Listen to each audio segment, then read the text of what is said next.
अभी अभी जस्ट मैंने कल की 2898 का ट्रेलर देखा और मैं सीरियसली कह सकता हूँ कि हाँ, ये एक बेंचमार्क सेट करने वाला है। कल की 2898 का ट्रेलर शुरुआत ही उसकी इतनी एपिक की जा रही है, हम उसको धीरे धीरे एक्सप्लेन करते हैं। शुरुआत के अंदर हमें दिखाया जा रहा है कि काशी, जो पूरी सृष्टि का सबसे पहला शहर था, आई थिंक दुनिया की सारे इतिहास को मिला दिया जाए उसके बाद भी काशी उनसे डबल पुराना होगा, ऐसा हमारे ग्रंथों में लिखा पड़ा है, ऐसा कहानियों में सुना गया है।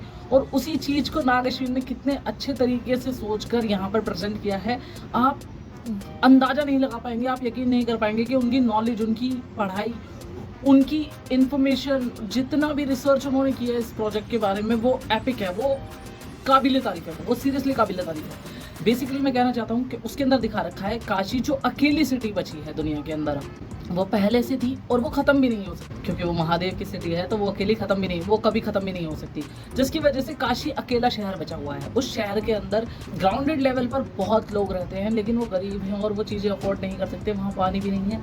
वहाँ पर एक जगह है कॉम्प्लेक्स, जहाँ के अंदर दिखाया जा रहा है, बच्चा बता रहा है, जहाँ दिखाया जा रहा है कि अंदर हरियाली है, पानी है, और वो नीचे वाले लोगों को वहाँ आने नहीं देते। वहाँ आ सकता है सिर्फ वही जो 1 लाख यूनिट, जैसे मैंने बताया था पिछले अपने वीडियो के अंदर, फ्यूचर के अंदर पैसे नहीं यूनिट्स चलेंगे इस फिल्म के अकॉर्डिंग।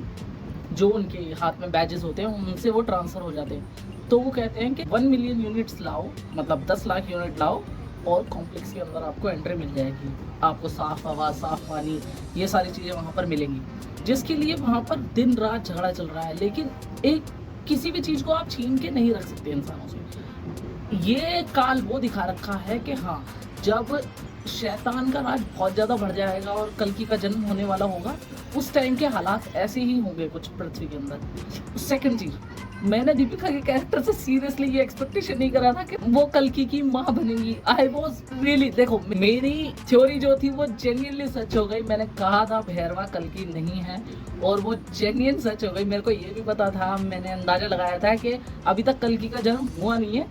जब वो अश्वत्थामा का टीजर आया था तब मैंने अंदाजा लगाया था कि हाँ, अभी कल्कि का जन्म हुआ नहीं है, अभी नदियाँ खत्म हुई हैं, इट मीन्स वो अब जन्म लेंगी। इसका मतलब आप सीधा सीधा नोटिस कर सकते हो उनके जन्म लेने के, उनके शिवलिंग पे अभिषेक रुकते ही अश्वत्थामा को पता चला है कि उनका समय आने वाला है, जिसकी वजह से वो गए दीपिका के पास और दीपिका को बताया कि आपके पेट के अंदर जो है वो एक भगवान है और उनकी रक्षा मैं करने आया हूँ। जिसका जो देखने में इतना एपिक था ना, जैसे वो बच्चा उसको बोलता है, अमिताभ बच्चन को बोलता है कि आपके स्किल्स देख के, मतलब उनकी फाइटिंग स्टाइल देख के, कि आप जानते हो आप कितने लोगों को बचा सकते हो। तो उनका जो जवाब है कि एक, मुझे सिर्फ एक को बचाना है, क्योंकि वहीं तक उनका काम जाता है। बाकी सारे लोगों को बचाने का काम वो करेगा जो उस कोप के अंदर है, जो उस पेट के अंदर है, जिसने अभी तक जन्म लिया नहीं है, वो करेगा आगे का काम। और ये इतनी एपिक तरीके से उन्होंने दिखाई है भाई, मैं यकीन नहीं मान सकता कि आप उसका VFX देखोगे ना, आप उसके VFX में इतनी सी कमी नहीं निकाल सकते, इतनी सी भी कमी नहीं निकाल सकते। सब कुछ इतना एपिक लग रहा है, इतना एपिक लग रहा है, इनफैक्ट काफ़ी हद तक रियल लग रहा है। मेरे को थोड़ी बहुत पता चल रही है, जैसे मैट पेंटिंग, जैसे मेरे को पता चला वो मैट पेंटिंग है जब हमें पहली बार वो दिखाया गया कॉम्प्लेक्स मूवी के इसके अंदर, तो वो दिख रहा है कि वो मैट पेंटिंग है। लेकिन ठीक है, उस मैट पेंटिंग को जिस प्रकार से उन्होंने प्रेजेंट किया है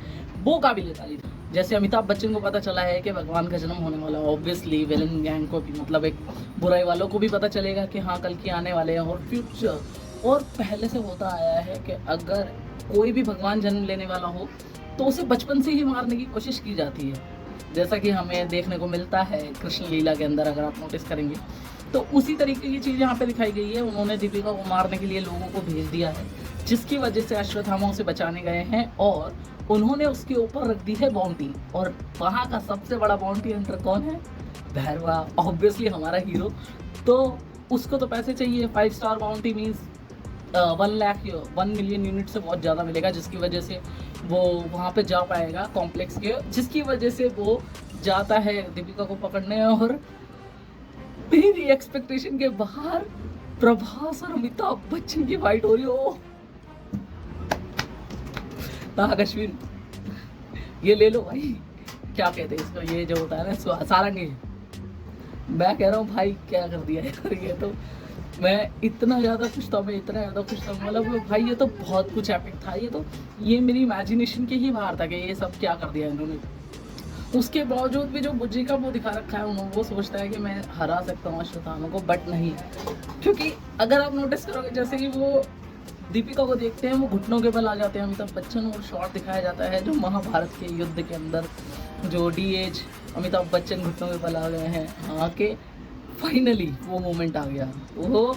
और अभी तक भी पता नहीं है प्रभास को कि क्या चीज़ चल रही है क्या चीज़ नहीं, जस्ट उसको जाने की ज़रूरत है, वो सिर्फ अपने लक्ष्य की तरफ है कि मेरे को कॉम्प्लेक्स जाना है, और इसी चीज़ को वो पूरा का पूरा प्रोसेस कर रहे हैं। मेरे हिसाब से तो पहले पार्ट के अंदर कहानी इसी के अंदर खिंच जाएगी कि हाँ, भैरवा को समझने में ही टाइम लग जाएगा पहले पार्ट में कि कितना इम्पोर्टेंट है दीपिका को बचाना, कितना इम्पोर्टेंट है दीपिका को बचाना। मुझे नहीं पता था दीपिका का रोल इतना ज़्यादा एपिक होने वाला है, मैंने सोचा था वो हीरोइन का रोल करेंगे, बट नहीं, ये this is something else, this is pure magic, this is pure writing, this is pure cinema, this is cinema बोलते ना, मेरे हिसाब से दिस इज सिनेमा।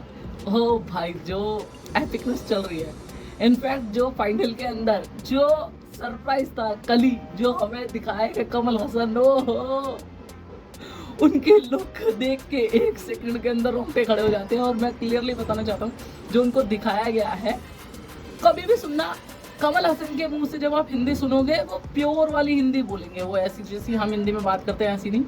जैसे उनका डायलॉग था आरंभ है अंत का, इसी के अंदर भी उनका डायलॉग है कि फिक्र मत करो एक नया युग शुरू होने वाला है, फिक्र मत करो एक नया युग शुरू होने वाला है। मैं बोला हो भाई, आप उस सरप्राइज के लिए कैसे, मैं एक्सपेक्ट नहीं कर पा रहा कि, मेरे को पता था कि फिल्म के अंदर कमल हसन है, बट मैं सीरियसली इतना सोचा नहीं था मैंने कि उसको इस प्रकार से रिप्रेजेंट करेंगे उनको। ये टोटली एपिक। मैं 27 जून की टिकट अभी से बुक करने वाला हूँ, अगर बुकिंग खुल गई है तो। आप बताइए कमेंट सेक्शन में आपको ट्रेलर कैसा लगा, मुझे तो बहुत ज़्यादा एपिक लगा। और हमारे चैनल को सब्सक्राइब कीजिए, और जल्दी मिलते हैं आपसे नेक्स्ट वीडियो में। Till then take care.